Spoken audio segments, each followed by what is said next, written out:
ये इंसिडेंट मेरे साथ तब हुआ था जब मैं एक बार अपने फ्रेंड के शादी से रात को करीबन 1 बजे अपने घर वापस जा रहा था।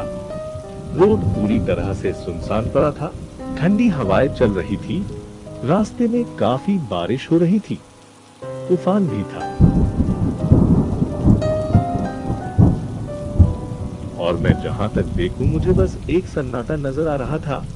मैं अपने कार में बैठकर उस सुनसान रोड पर अकेले जा रहा था। उस रोड पर काफी कम घर थे, बाकी पूरी जमीन बंजर पड़ी हुई थी। मैंने एक शॉर्टकट लिया था और उस रोड से अनजान था।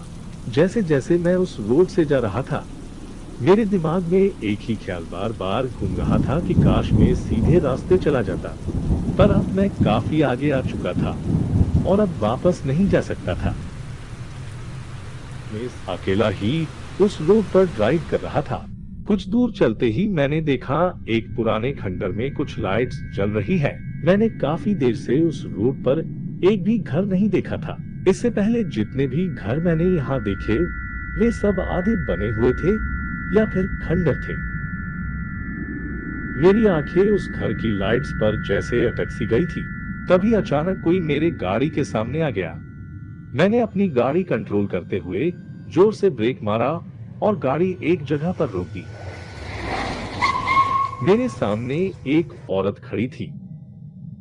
उसके पूरे शरीर में खून लगा हुआ था और वह रोते हुए मदद मांग रही थी। मैं तुरंत अपने कार से नीचे उतरा और धीरे धीरे उस औरत की ओर जाने लगा। मैं थोड़ा डरा भी था, पर मुझे उसकी हालत पर दया भी आ रही थी।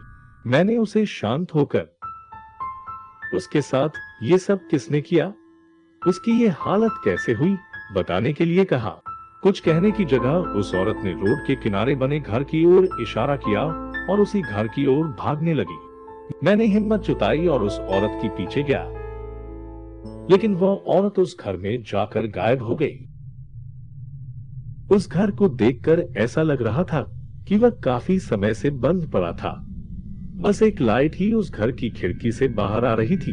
मैं डर से कांप रहा था, पर फिर भी उस घर की ओर धीरे धीरे बढ़ने लगा। तभी मैंने पीछे से एक आवाज सुनी, जैसे कोई जोरों से चिल्ला रहा हो, वहीं रुक जा, अंदर मत जाना, वहीं रुक जाओ और पीछे आ जाओ, आगे मत बढ़ना। मैं वह आवाज सुनकर और डर गया और उस घर के दरवाजे पर ही रुक गया। मैं पीछे पलटा और देखा एक बूढ़ा आदमी रोड पर खड़ा मुझे आवाज लगा रहा था। मैं तुरंत अपनी कार के पास भागने लगा, पर उस बूढ़े आदमी ने मुझे बीच में ही रोक लिया और मुझसे कहा कि कभी भूलकर भी उस घर के अंदर मत जाना। डरते हुए मैंने उस बूढ़े आदमी से इसकी वजह पूछी और उसका जवाब सुन मेरी रूह कांप गई। उसने बताया कि 2 साल पहले उस घर में एक परिवार रहता था, पति पत्नी और उनकी एक बेटी। एक रात पेरेंट्स कहीं बाहर गए थे और वह लड़की उस घर में अकेली थी। पेरेंट्स सुबह तक वापस आने वाले थे, लेकिन तब तक रात में उस घर में एक बहुत बुरा इंसिडेंट हुआ। जब अगले दिन पेरेंट्स घर आए तो उन्होंने देखा उनकी बेटी की लाश लिविंग रूम में पड़ी हुई है, जो कि पूरी तरह खून से लथपथ थी। माँ अपनी बेटी की यह हालत देख न सकी और कुछ दिनों बाद उसकी भी मौत हो गई। पिता के पास अब जीने की कोई वजह न होने के चलते उसने भी उसी घर में सुसाइड कर खुद की जान दे दी। पूरा परिवार इस घर में खत्म हो गया। इन हादसों के बाद से ये घर बंद पड़ा है, पर कुछ दिनों बाद ही उस घर में 2 आदमियों की डेड बॉडीज मिली।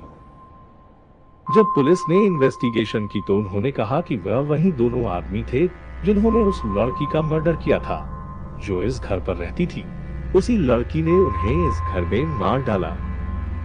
से काफी अजीब और गरीब घटनाएं इस रोड और इस घर पर होने लगी। शायद वह लड़की अब किसी भी अनजान आदमी पर भरोसा नहीं करना चाहती है। तो दोस्तों, आपको ये हॉरर स्टोरी दी हॉन्टेड रोड कैसी लगी, नीचे कमेंट करके जरूर बताएं और इसे अपने उन दोस्तों के साथ भी शेयर करें जिन्हें हॉरर स्टोरीज सुनना पसंद है।